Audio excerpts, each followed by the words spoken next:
Alors, que dire? J'en ai parlé d'entrée avant de commencer. Quand on voit une salle comme ça qui est pleine à craquer, je dirais que voilà, on a déjà fait une première partie. On a commencé hier la pesée. Quand je le dis toujours que le gala commence souvent à la pesée, vous avez vu les boxeurs quand on les paye, ils sont déjà dans l'événement, ils sont déjà dedans, mais on n'a pas le public. Et c'est grâce à ce public qu'on fait remonter cette pression. Maintenant, pour nous, pour la soirée, qu'est-ce qu'on peut dire pour cette 8e édition? Alors, je peux tenir le micro?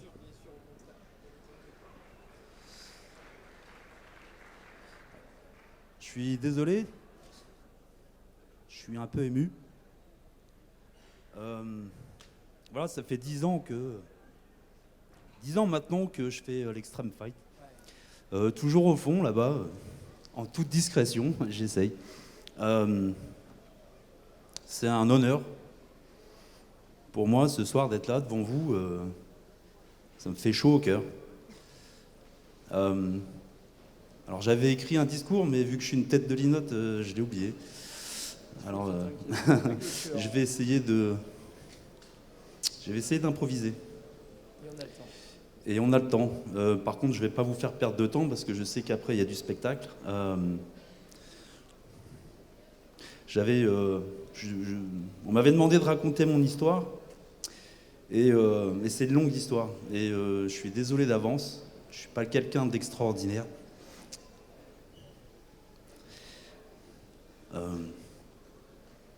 J'ai perdu mon père quand j'avais 13 ans.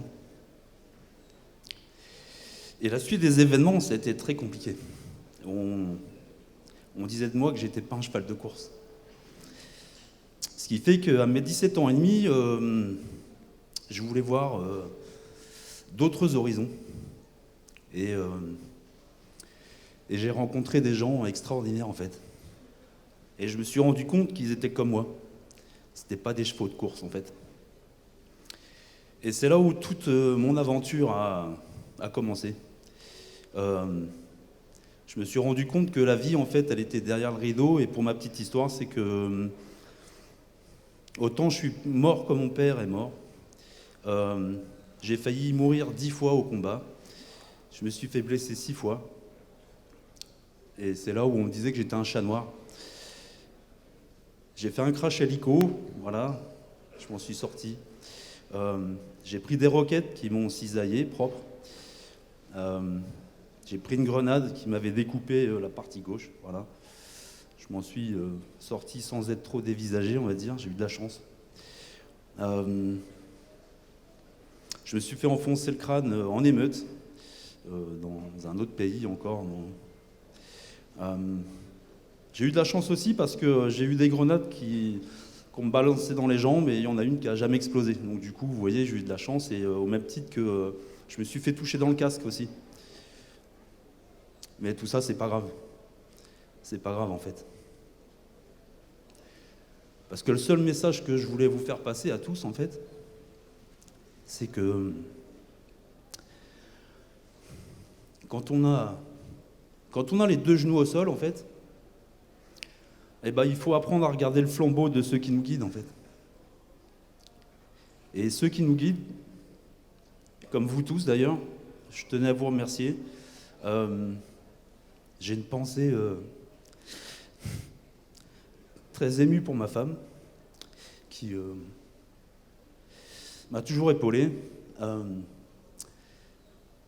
J'ai une tendre pensée pour mes fils qui m'ont toujours suivi.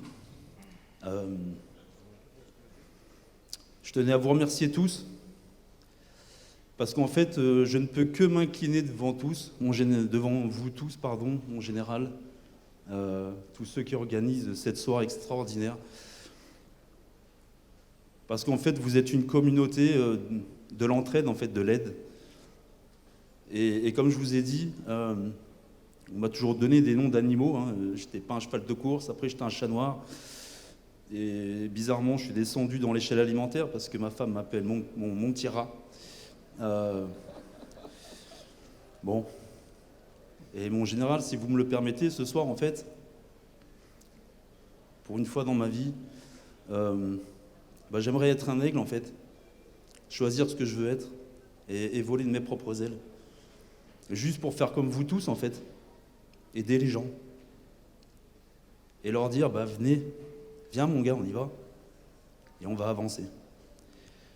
Parce que quelque part, être blessé de guerre, c'est pas être un héros, ça veut rien dire en fait.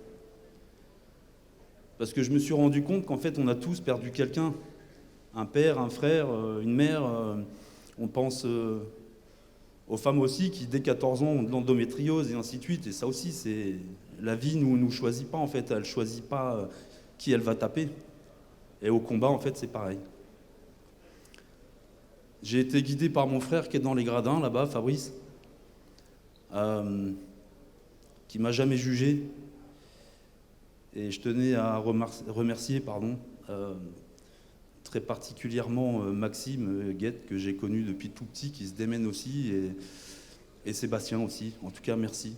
Un grand merci à tous. Ça, je suis honoré et je ne peux que m'incliner. Merci beaucoup.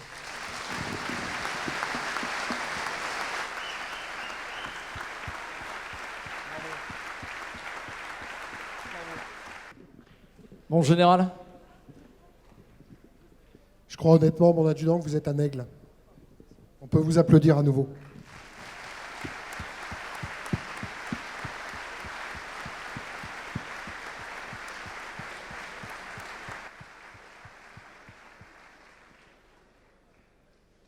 Alors moi, j'ai eu de la chance, parce que j'ai jamais été blessé. Mais comme commandant de régiment, je l'ai vu de l'autre côté de la barrière, puisque pendant que je commandais le régiment, on a eu 4 tués en Afghanistan et une dizaine de blessés. Derrière tout ça, ce qu'a dit l'adjudant, je ne peux que le partager. Il faut se relever, essayer d'être un aigle, mais c'est notre devoir à tous de nous entraider à nous relever. Chaque année, à peu près, l'armée de terre, c'est entre 250 et 300 blessés en opération. Il y a quelques semaines, c'était le sergent Maxime Blasco, tué au Mali. Il y a quelques jours, le maréchal des logis Kélin, mort en service au Mali. Et derrière ces noms, ce sont en fait nos soldats, nos blessés. Ce sont des fils, des amis, des voisins. Ce sont des situations toutes différentes. Et je crois que c'est pour nous tous, pas seulement nous dans cette salle, mais pour notre pays, un devoir absolu de solidarité. Alors les premiers qui aident, évidemment, ce sont les frères d'armes au combat qui relèvent, mais ce que certains ne mesurent peut-être pas ici dans cette salle, c'est les choses absolument extraordinaires que font les médecins, les infirmiers, les soignants du service de santé des armées. Moi, j'ai vu arriver mon commandant en second blessé à l'hôpital du Val-de-Grâce. J'aurais jamais cru que 2 mois après, il ferait la montée de l'Alpe d'Huez en trottinant. Ils font un travail absolument extraordinaire. On peut les applaudir.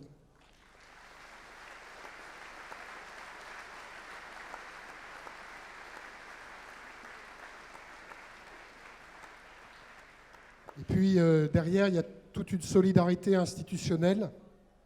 L'armée de terre, les organismes de santé, tous les partenaires institutionnels, l'État qui, année après année, améliore sans cesse les dispositifs pour la meilleure prise en charge possible des blessés, des familles, des veuves, des orphelins, avec sans arrêt de nouvelles idées, comme les maisons Athos, qui sont plus spécifiquement dédiées aux blessés psychologiques, et dont une a ouvert récemment à Toulon.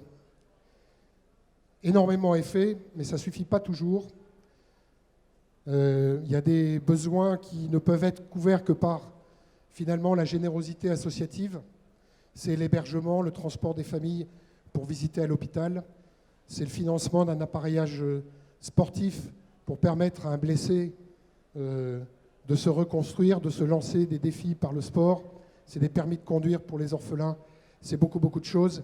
Et c'est à ça que va servir votre générosité ce soir.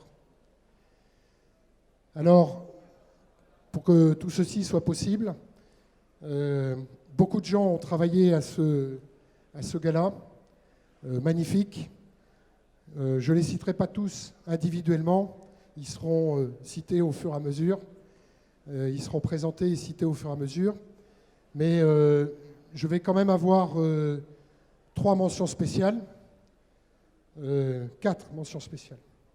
Première mention spéciale pour Richard Strambio, maire de Draguignan, président de Dracénie, Provence-Verdon Agglomération, qui joue un rôle extraordinaire. Il n'est pas le seul, mais on est ici dans la salle Carbonel, qui porte le nom, en fait, d'un soldat dracénois tué à Sarajevo au milieu des années 90.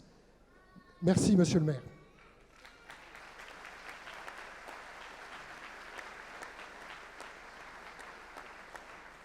Alors, au-delà de lui, ce sont évidemment tous les partenaires qui seront cités, mais j'aurai une petite mention pour le général Rémi Cadapo, mon prédécesseur.